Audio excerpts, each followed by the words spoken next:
Dear students, our next topic is work done in moving a charge from one point to other in electric field. बच्चों, आज हम electric field में एक charge को एक point से दूसरे पॉइंट तक ले जाने में किए गए वर्क को कैलकुलेट करेंगे. Consider a source charge capital Q producing an electric field around itself. हमने एक source charge capital Q consider किया. सोर्स चार्ज का मतलब है कि ये चार्ज इलेक्ट्रिक फील्ड का सोर्स है, ये अपने चारों ओर इलेक्ट्रिक फील्ड को प्रोड्यूस कर रहा है. Take 2 points A and B in this electric field as shown. इस सोर्स चार्ज कैपिटल Q की इलेक्ट्रिक फील्ड के अंदर हमने 2 पॉइंट्स A और B माने हैं, जैसा कि डायग्राम में दिखाए गए हैं.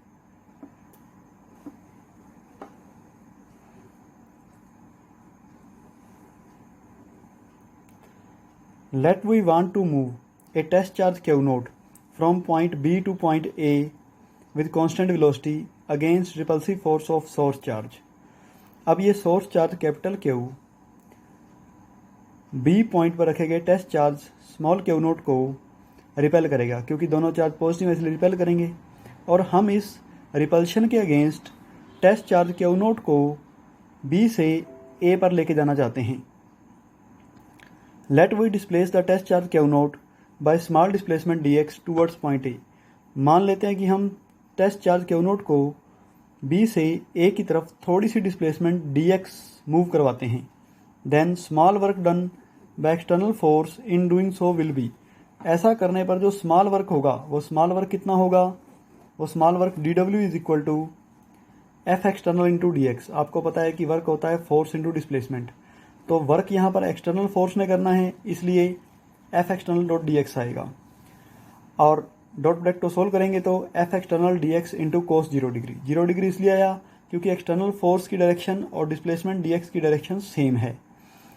तो यहाँ पर हमने कोस 0 डिग्री लिया और कोस 0 डिग्री 1 है, तो D W is equal to F external into D X हो जाएगा.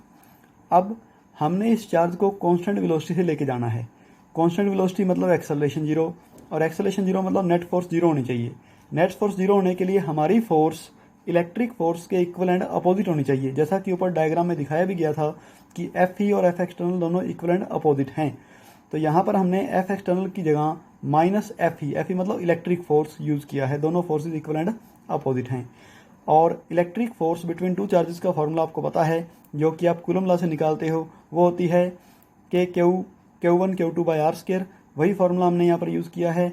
और इलेक्ट्रिक फोर्स एफ की जगह हमने लिखा है के capital Q small Q naught by X square into D x.